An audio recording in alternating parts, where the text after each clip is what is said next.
Hello, नमस्कार, राधे कृष्णा। कैसे हैं आप सभी लोग और कैसी चल रही है आप लोगों की पढ़ाई? अभी दिन में तो इतनी ज़्यादा गर्मी हो रही है कि लाइट भी नहीं आ रही, हर जगह लाइट की इतनी ज़्यादा समस्या हो रही है।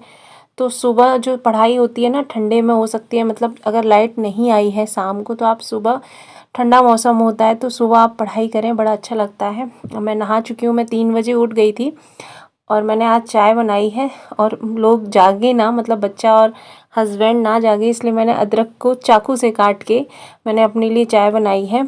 और आप लोग बताइए आपकी कैसी पढ़ाई हो रही है। और आप मतलब मुझे एक चीज़ बताइएगा कि आप जो लोग मेरे वीडियो देखता है वो किस किस चीज़ की तैयारी कर रहा है। मैं यूपी पीसीएस की तैयारी और आरओ की कर रही हूँ अभी।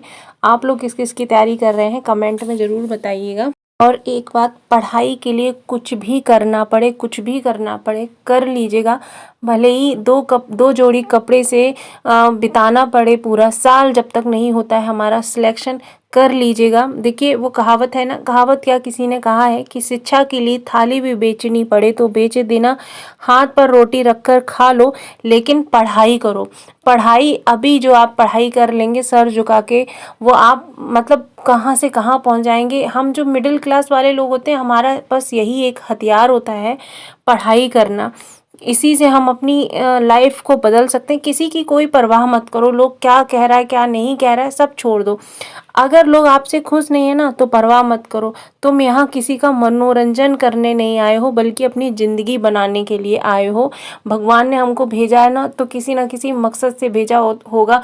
इतने मतलब कष्टों के बाद, इतनी दिक्कतों के बाद हमारे मम्मी पापा हमको बड़ा करते हैं। अभी देखिए नीट का ये एग्ज़ाम का ये इशू चल रहा है, इसमें कितने लोगों ने सुसाइड करा है। तो वही मैं आपसे कहना चाहती हूँ, देखिए आपका काम है पढ़ना। यहाँ नहीं होगा सिलेक्शन तो हम कहीं और करेंगे, हम कुछ और करेंगे। हिम्मत मत हारना, आप लोग थकना नहीं, रुकना नहीं। कोई प्रॉब्लम है, कोई समस्या है, अपने मम्मी पापा से शेयर करो। देखो मम्मी पापा से अच्छा हमारा कोई दोस्त नहीं होता है, उनसे शेयर करो। या फिर अगर वो नहीं सुन रहे हैं तो कोई एक इंसान ऐसा हो जिससे आप अपनी बातें शेयर कर सकते हैं, उनसे करिए। लेकिन इन सब चक्करों में मत पड़ना, सुसाइड के। और मैंने पिछले वीडियो में भी आपसे कहा था और अभी भी मैं बोल रही हूँ कि अपने आप पे, देखिए हर एक चीज़ का सॉल्यूशन होता है, बस आप सॉल्यूशन ढूंढिए। देखिए कभी कभी सॉल्यूशन बहुत आसान होता है, हम कठिन के पीछे, हम टफ के पीछे भागते चले जाते हैं। कभी ठहरो, कभी ठहर के सोचो। कई बार ऐसा होता है कि हम कुछ ना करें, बस खुद की सुन लें, मतलब हमारा दिल अंदर से, हमारा मन कुछ कह रहा है और हम बाहर की दुनिया में भागे जा रहे हैं, तो उसको भी सुन लो। देखो हम क्या करते हैं, कई बार लोग जो होते हैं, मतलब बहुत लोगों को मैंने देखा है, हर साल नए टॉपर आते हैं। हम क्या करते हैं, एक टॉपर को सुना, फिर दूसरे को सुना, फिर तीसरे को, ये सिलसिला चलता रहता है। मैं बस ये समझाना चाह रही हूँ कि आपने एक को सुना, पता चल गया कि उसने कौन सी बुक्स पढ़ी, क्या आइडिया लगाए उसने, कितना समय लगा उसको, बस अब रुक जाइए। अब आप अपनी बुक्स को मतलब फाइंड कर लीजिए कि अब मैं इसको पढ़ूंगा, कितना समय लगा है, मैं अपने हिसाब से पढ़ूंगा, मैं अपनी चीज़ों को तय करूंगा। देखिए हर बुक में कुछ ना कुछ सेम ही होता है, तो क्यों रास्ता अपना लंबा करना। एक सब्जेक्ट की 4 किताबों को पढ़ के अपने ऊपर बर्डन मत लीजिए, मतलब अपने ऊपर विश्वास करिए। लोग आपको बार बार बोलेंगे कि ये बुक्स अच्छी है, वो बुक्स अच्छी है। देखिए आपको जो समझ में आ रही है, आपको जो सही लग रही है, आपने सुन लिया, लेकिन अब अपने ऊपर, अब एक बुक उठा लो, उसी को 20 बार 50 बार, जितनी आपकी क्षमता है, आप जितने बार आपका मन कर रहा है कि उस बुक को मैं उठा लूँ, उतनी बार अपनी जो पहली बुक है उसको 10 बार और रिवाइज कर लेना। देखिए 40% समय दीजिए आप अपनी बुक्स को और 60% दीजिए पीवाईक्यू, मॉक और जो टेस्ट सीरीज़ वगैरह होती हैं मेंस की, प्री की, इनको बस देखिए। शांत दिमाग से पढ़ाई करिए और खुद को समय दो, मैं आपसे बार बार कह रही हूँ।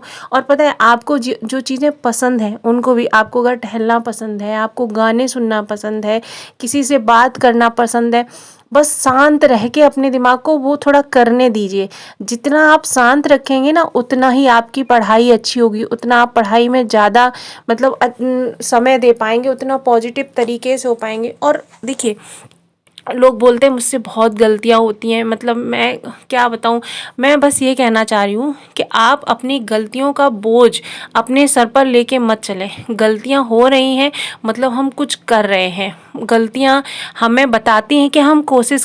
लेफ्टिनेंट कर्नल केजेएस ढिल्लन जी कहते हैं कि ट्रेनिंग के दौरान कई बार पैराशूट ठीक से खुलते नहीं हैं, कई बार गलत पोजीशन के कारण लैंडिंग बिगड़ जाती है और कई बार इतने भयानक हादसे होते हैं कि इसके बाद पूरी टीम है वो बहुत ज़्यादा डर जाती है। लेकिन हम क्या करते हैं, दोबारा से पूरी टीम को तुरंत तत्काल दोबारा से लैंडिंग करवाते हैं और सबसे आगे जो लीडर होते हैं, जो ऑफिसर होते हैं वो चलते हैं। क्यों चलते हैं? ताकि जो टीम है वो उस हादसे से डरे ना, घबराए ना। लेफ्टिनेंट जनरल कहते हैं कि लोग जीवन भर अपने सीने से गलती को लगाए रहते हैं कि हम फेल हो गए, हम मतलब कैसे करेंगे। वो कहते हैं कि आप अपनी मेहनत को मतलब प्रैक्टिस से सीखते रहिए, अपने जोश से आगे चलते रहिए, तभी आप आगे बढ़ सकेंगे। गलती हुई है, आप फेल हुए हैं, कोई बात नहीं। अगर किसी की बात बुरी लगी है, अपने आप को संभालो, तत्काल एक्शन लो। अपने आप को यह विश्वास दिलाओ कि आप गलतियों से बहुत बड़े हो, क्योंकि आप जितना सोचते हो उससे कई ज़्यादा आप तेज और ताकतवर हो। कठिन स्थिति में, कठिन परिस्थितियों में जल्द से जल्द खुद को खुद से संभालो और सही एक्शन लो। लगातार मेहनत करना, यह सब अभ्यास से ही संभव है। आप दुनिया का कठिन से कठिन काम लगातार किए गए अभ्यास से संभव कर सकते हैं।